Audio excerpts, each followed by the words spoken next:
Hi. Today we're going to talk a little bit about leadership, and really we're going to talk sort of about the development of leadership theories over time, and how the view of leaders has changed over time. And it's really just a general sort of a surface analysis of what's going on, or what has gone on in the area of leadership research. And we'll, a lot of the other materials that you have which should fill that in. Certainly the book, the Learn Smart chapter, and the other videos will fill a lot of this in for you. So first we'll talk about leadership in general, and then move into the chronology of it. Okay, so if we say first of all, we certainly look what is leadership. Individual influence is really what we're talking about in the pursuit of a common goal. You don't have to have a formal position of leadership in an organization to be considered a leader. And that's something that you'll find more and more is true. And actually throughout your career, I believe certainly the trend is more and more toward leadership being something that occurs throughout an organization, not just at the top and not just among management. Leaders have a broad influence on organizations, even those leaders that aren't in the highest positions. Now here's a question that should be familiar, because it's things that we've talked about before. Which of the following states that the relationship between leader behavior and leader effectiveness depends on the situation? This should trigger a little something in your mind, and you should be able to get this right once you've seen it. So take a look. Well, I'll give you a moment. That's about long enough. You can pause me if you want. Okay, contingency approaches. We've talked about contingency approaches in a lot of other areas, and here we are again in leadership. It is really kind of the watchword of management and organizational behavior research is contingency, and don't just sort of lock into one theory. And that's why you'll see in this case we're going to have lots of different theories that we're going to talk about, and this will give you sort of an overview of what the theories are. And this is an overview of what we're going to talk about today also, but if you notice that there's a chronology here. I don't have dates there, but the trait theory of leadership was the first one chronologically, and then the sequence sequentially after that is behavioral, looking at leader behaviors instead of sort of the type of person they are, but look at the way they act. And then from there we worked on to these two contingency theories, which are saying, well, maybe this is the best leader, but maybe in another situation and given another set of contingency, another set of circumstances, you'll have a different ideal form or appropriate form of leadership. This is a quote that I really have always really appreciated. The bad leader the people hate, the good leader the people love, and the great leader the people say we did it ourselves. So there the leader becomes transparent. The leader becomes just something that's almost like air, around you, and you don't really feel his or her influence, but it's there, and it achieves great things. Lao Tzu, you may know the name, the father of Taoism, often looked at things in obviously a very spiritual way. So this is a tip of the hat to Lao Tzu. Now, leading and managing are two different things, all right? And even though leaders manage and managers lead, we do make a distinction when we talk about them in this very technical sense. Again, I'm not going to have you determine, well, look at this person is a manager, this person is a leader. Unless it's a really extreme case, we're not going to have you identify these things like that, or label them in that way.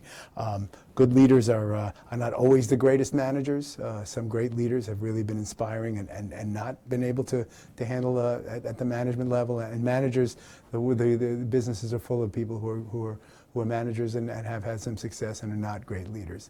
But again, thinking in terms of a manager, I would focus on that planning, investigating, organizing, and controlling. That's really what we focus on when we talk about a manager, is somebody that's kind of dealing with somebody else's great ideas and making them happen.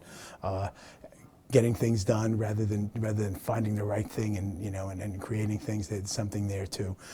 Creating a vision. If you look down at the bottom there under the leader, okay, so we move from the top right to the manager, and now we're looking at down at the bottom at a leader who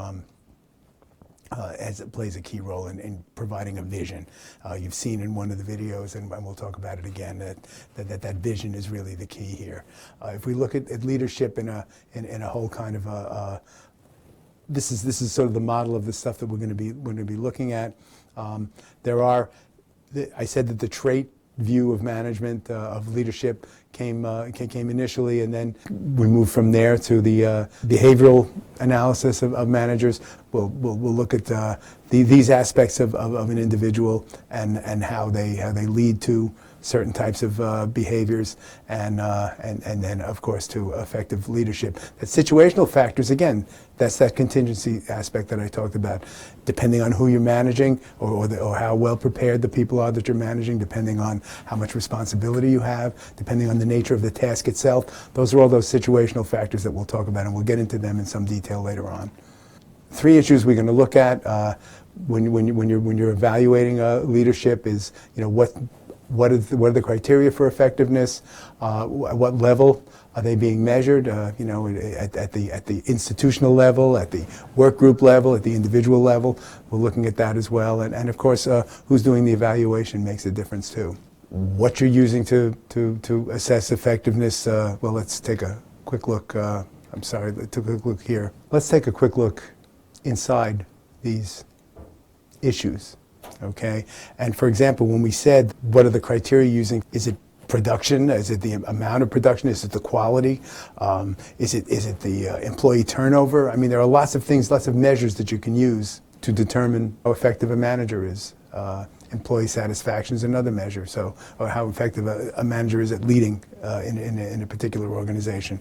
Sales level, profitability. I mean, these are all things that can be looked at depending on the situation. I mentioned what we mean by the level of evaluation. I already gave you the detail on that, individual, group, and organization-wide. We did talk about that all semester. That's really what our whole course is based on, those 3 levels. And finally, is the manager's leadership being evaluated by peers? By customers, possibly, all those, or by the people that are reporting to them, or of course by the work unit or the boss, which is probably the most common rater in this case. Let's take a look, a pretest. I know you've had a chance to read this. Leadership traits, A, are irrelevant to how workers perceive leaders. B, can sometimes be used in making selection and promotion decisions. C, such as gender and traits such as gender and race may be used as selection criteria. D, traits do not include political and emotional intelligence. And E, all of the above. Okay, there is a correct answer here, and it is B. They can sometimes be useful in making selection and promotion decisions. They're not irrelevant. You can't use gender and race as selection criteria, and political and emotional intelligence are included. And by political intelligence, again, we've talked enough about emotional intelligence. Political intelligence is that intelligence that allows you to work within an organization to get the things that you need. I mean, that's really the idea of political skills are the people who can negotiate within an organization to get the resources that they need. Now let's take a look at another question. Javier, leader in his organization, Javier most likely engages in all the following activities except. Okay, you see those activities? One of them doesn't really fit the leader profile we talked about. It's purely a managerial task. I hope you got that right. Planning the production schedule for the month. We're going to take a look at trait theories now, and we're going to look at those different approaches. They really grew out of something called the great man approach, because what it did was sort of assume that great leaders were born. There was a certain almost supernatural thing that they had, an innate thing that they had that was what made them leaders. So people started looking into researching and seeing what some of these subcategories were that were associated with it. It was determined through the research pretty much that these aren't really all innate, that a lot of these traits can be acquired or can be developed or certainly can be sharpened over time. And we started looking beyond that at large amounts of research, and determined that which of these traits, using a meta-analysis which is able to analyze data from lots of different studies at once and sort of compute average relationships among them, and see that these are some of the positive task-oriented traits and positive and negative interpersonal traits that they came up with. And again, we're looking mainly at these traits and analyzing, well, which of these traits are the ones that help to identify, help to determine who the great leaders are. Now, some of these negative traits, if you're familiar with them, look at your own sort of unfavored leaders over time, and you'll find these traits really present in them. These dark side traits, along with some of the the positive traits, are really based largely on how we perceive people, or certainly rooted in that. And what you decide are the traits of a leader. Do you expect your leaders to be narcissistic? Some of us do, actually. These we call implicit leadership theories, and the idea is that we have beliefs, and this is what we expect to see in a leader, and those mental representations, which we talked about before, actually, when we were talking about perception, are very much present in who becomes a leader and what kinds of things emerge. So now that we've done the traits, understand these are the things you want to sort of remember about the traits that great leaders have, or that major leaders have. And those, again, we'll leave it at that. We'll just take a quick look at another question here.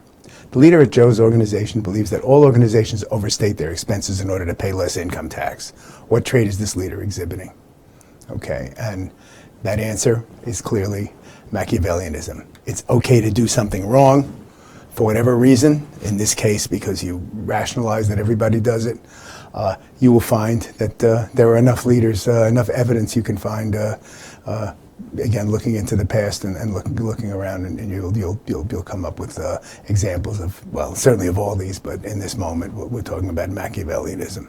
Now, moving back here to the sort of our overview of this, the development of these theories of leadership. We're going to talk for a moment more about behaviors. Now, we indicated that there were these two general types of behaviors, sort of the people-oriented and the structure-oriented, or the task-oriented types of behaviors. And now we've looked at traits. Now we're about to look at behaviors. And there's two types of behaviors that we're going to focus on. The two types of behaviors in general are the more task-oriented and more relationship-oriented. We look at passive and transformational. We're going to discuss those later on sort of separately. A task-oriented leader, mainly, wants to ensure that things are used in an efficient way. We look at initiating structure as somebody who's able to organize things. It has some positive relation with successful leadership, with effective leadership. Transactional leadership is just what it sounds like. You clarify goals, you monitor what people are doing, and you reward them for achieving those goals, or for doing as they are instructed. Relationship-oriented leader behavior creates positive work relationships, and so you create an environment where people can learn. You help them deal with stressful situations, provide career guidance, assign them to tasks that help them improve and grow as employees, as workers. And relationship-oriented, again, relationship-oriented behavior is based on closer, those kinds of mutual respect and trust. The different categories, subcategories of relationship-oriented leader behavior, you can see that there are, we've talked about consideration, we talk about empowerment, and you can really sort of lump them together pretty much for purposes of this course. But they are the people-oriented side. The task-oriented side we've talked about, that's the people-oriented side. Now, this is a further extension of relationship-oriented leader behavior that has all these characteristics. Finally, we'll talk for just a moment about laissez-faire leadership. You'll see it later in another context where you really don't take much of a responsibility for leading at all, either task or relationship-oriented. There were two different schools of behavioral style research. One was the University of Michigan, and the other was Ohio State, which is kind of interesting because a lot of us know them as rivals in other ways too. And the Michigan studies and the Ohio State studies use different terms for them. But just to fill you in, to talk for just a moment about, initially, Michigan said, well, let's take a look at the task and people-oriented types of, and again, they had their own terms for it, but the task and people-oriented side of this, and see which are more successful, which are better leaders. And they came up with the analysis that people-oriented leaders were more successful. Okay, so that was where that took them. The Ohio State view looked at this and said, well, you know, actually, there are people that are high in both, coming up with a 4-cell matrix. You could be high and low in either task orientation or people orientation. And the best type of leaders were the ones that were high in task orientation and also high in people orientation. They were good at that initiating structure kind of things, of putting things together and making things work. And they were also good at dealing with people. And that Ohio State study culminated in an analysis that wasn't just 2x2 matrix, but it was actually a 9-cell by 9-cell matrix. And that was called the Blake-Mouton Leadership Grid. And looking at how concerned they were for people and how concerned they were for production, you'll see that all the way up on the top there, you're in the 9th cell, in the top cell in people and in production. Now they had names for a lot of the other ones, but let's just look at these different. We're not going to look at names for 81 of them, and we're not even going to have to learn the names of all of them. But you really should understand what we've got down at 1.1, that impoverished management. And impoverished management is something like kind of like the way I treat political correctness. It's a term that people use to most often to refer to other people. Nobody will come and say, well, you know, I like to be politically correct. Maybe they will in a very narrow sense of certain kinds of terms that they use, but generally speaking, they're, you know, that's not something that people say about themselves. Well, impoverished management is in that category too. All right, but what they did come up with, and remember, this is what we call a normative model. A normative model saying that the one, because we're not up to the contingency theories yet, and saying, well, a team manager, a person that's really high in dealing with people, and also, you know, really concerned in dealing with superior production, those are the people. That's the ideal kind of a manager. So this is really just the highest state of normative management of a. This is the best. This is how it should be. Let's ask another question. Margaret leads her employees by having formal, well-developed guidelines and procedures for each task they perform. Which leadership style best describes Margaret? Consideration, passive, servant leadership, competent leadership, or transactional leadership? Well-developed guidelines, that would be transactional, okay? And we'll be talking about transactional later in contrast to transformational leadership. One more quick one here. According to leadership behavior style studies, a leader high in blank is sensitive to people's feelings and tries to make things pleasant for the followers. Actually, these things mean pretty much the same thing as they mean in everyday conversation, so you're going to get that one right too, I assume. Okay, and that's consideration. We'll take a quick look at Jeff Bezos' style and see where you would put him in this. And again, one of the most successful leaders of this or probably any era. And think in terms of where he is, and think in terms of what we've learned from Kotter when he talks about being born on a bed of pain, all right, and how actually the backgrounds of some of these leaders really sort of bear that out. Now let's take just one more look here at this overall image that sort of traces the things that we've looked at. We're moving into the contingency theories now. We've looked at traits, we've looked at task, at behaviors, and now let's take a look at these contingency theories. We'll start with a question based on the reading. What refers to the amount of influence the leader has in his immediate work environment? Okay, that's one of those factors. The answer is situational control. So what are the situational theories? Okay, the effectiveness of particular, well, again, it depends. A contingency theory. Different style is better at a different time. You don't always want the person who's as we called it in the Blake-Mouton, a 9-9, now, or a team leader. There's no single best style, so what do we look at here? Well, leaders basically have two different styles according to Fiedler's contingency model. There's the task-motivated model, the relationship-motivated model. These are things that you can measure. And he has a measure that he uses, an instrument that he uses to measure that, called the least preferred coworker scale, where the leader is given a form to indicate lots of aspects of the coworker that they like working with the least, and really thinking that they were sort of being evaluating that hypothetical coworker. What they really were evaluating was what was going on in the leader's head. That LPC, that was really what it went through. And you could get a high score. Having a high LPC meant that you were relationship oriented or motivated, and a low score meant that you were much more task motivated. And from there, they would be matched by these three dimensions. Okay, leader-member relations, how follower readiness, sometimes it was called, how well those subordinates could do the job and could be depended on.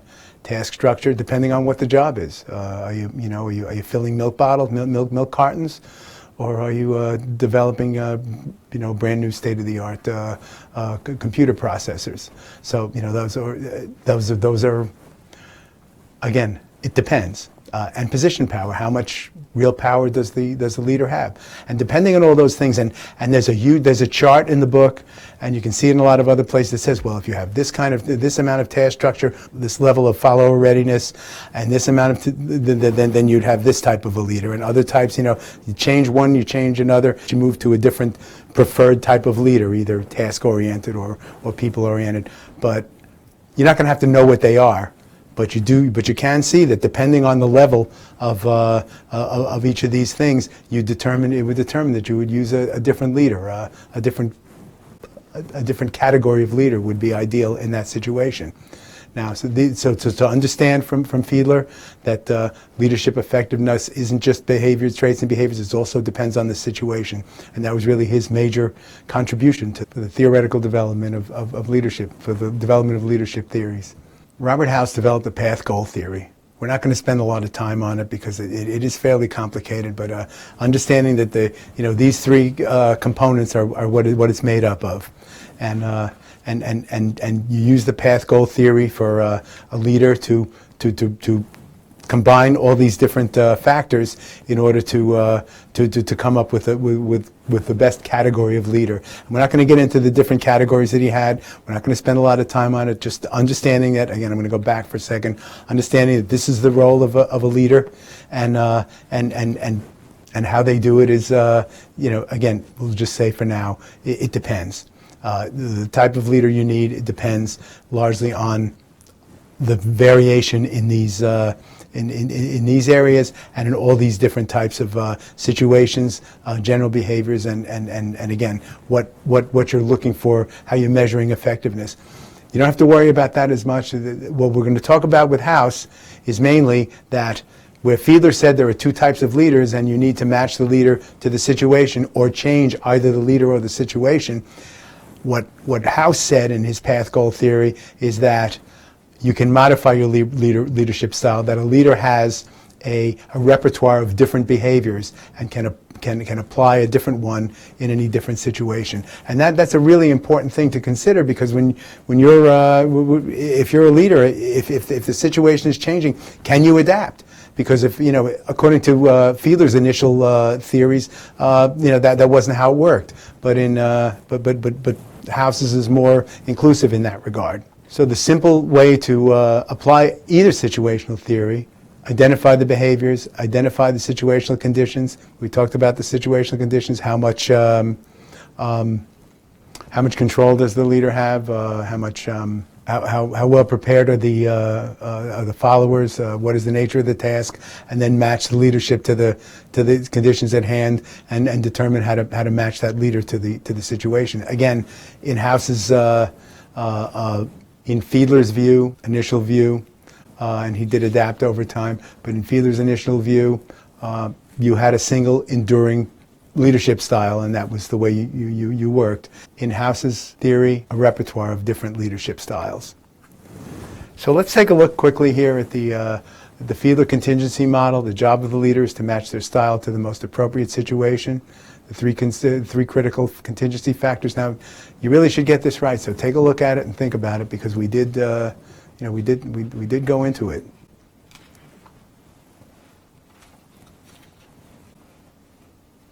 Okay, let's see what you have here. Task structure, position power, and leader-member relations. Okay, and that LPC, leader-member relations, was measured by LPC, if you recall. All right, recognize that also, least preferred coworker survey. We're moving on to a different topic now, transformational and transactional leaders. You already know what transactional leadership is. We already talked about it. Transformational leaders, though, sort of the apex of people who can really bring things out in people, in subordinates and followers. They can be ethical or unethical. Is that true? They rely primarily on extrinsic sources of motivation. Is that what they do? They offer these rewards all the time. They influence individuals but not groups. Or do they influence groups but not individuals? Or do they focus on rewarding and punishing people depending on their performance? You probably already recognized that last one is the definition of transactional leadership, which is the other type. This can be ethical or unethical. You can be somebody that can really excite and transform people and be very unethical, all right? And we've certainly seen enough results, enough examples of that if you look back through history. I mean, Adolf Hitler always comes to mind first, but there have been others, tyrants and people that fit into that category. Primarily on extrinsic sources of motivation, no, they excite those intrinsic sources of motivations. And that thing about groups and individuals is kind of ridiculous. So I hope you didn't answer that. If you did, recheck that part of the chapter. The model of transformational leadership, again, getting people to pursue their organizational goals over self-interest, and using getting people passionate, getting people excited generally is what it has to do with, or at least getting them totally on board. Now, these four key leader behaviors, these are aspects that we see, especially in transformational leaders, and that's really the part that I wanted to make sure we included here. So let's move on now to how they actually go about transforming followers and their motives. Certainly know that they affect outcomes at every level, and that it can work virtually, and that's that can be a real trick. But think about some people. I always used to use the term, the give good phone. Some people can really get a message across on the phone or via the internet or via FaceTime or whatever other kinds of tools you're using. Other people really do require that personal connection, so that the great virtual leaders aren't necessarily the same ones that are the great face-to-face leaders, although there's plenty of overlap. The LMX model, you should know that. We're just going to go over these very quickly. These are really pretty clearly elucidated in the chapter, and understand what we mean by the assumption that those unique one-to-one relationships. That's again looking at those what we call dyads, those one-to-one relationships, and kind of adding them up to get to see what kind of a connection that leader has to his or her people. This is a question that you should be able to answer almost as fast as you read it at this point, especially at this point. Okay, and having looked at that explanation, it was really just a really plain and simple review of the previous slide. Dyads we talked about, in-group exchange and out-group exchange. Again, what you look at is the quality of their relationships. So these are kind of the takeaways from the study of LMX, that you looked at, you don't want to create a homogeneous work environment. You want to add diversity within an organization, because that tends to lead to greater success in a lot of areas. Taking positive actions, you want to improve the poor LMXs and add to that, put them more into the high LMX category. And again, high performance expectations are what it largely is based on. Followers and leaders, there are different types of followers. Some are really, sort of very active and interactive, and others are much more passive. And depending on the match between the leader and the follower, that's what can determine how successful you are as a leader. So as in many other cases that we've talked about, very often the best thing, the most important thing you do is selecting the people that you're going to have working for you. And they do, again, they don't benefit from, if you look where it says proactiveness, honesty, if you're covering things up, that's not a useful follower trait. Okay, what followers want from leaders, we certainly already knew most of that. Being proactive, being flexible, these are kind of obvious questions. And let's take another look at a quick look at one question here. What do you need to be a better follower? Take a look here and think about that gap analysis. Again, we've talked about that before. That's really what you're looking at. That's when you need something, when you need to change something, when you need to improve, when you need to grow. That's really what we're talking about. So understanding your boss, and we'll talk a lot about this at the end of the semester when we talk about managing your boss. Building on those strengths and understanding what the boss needs and adapting to the boss, generally speaking.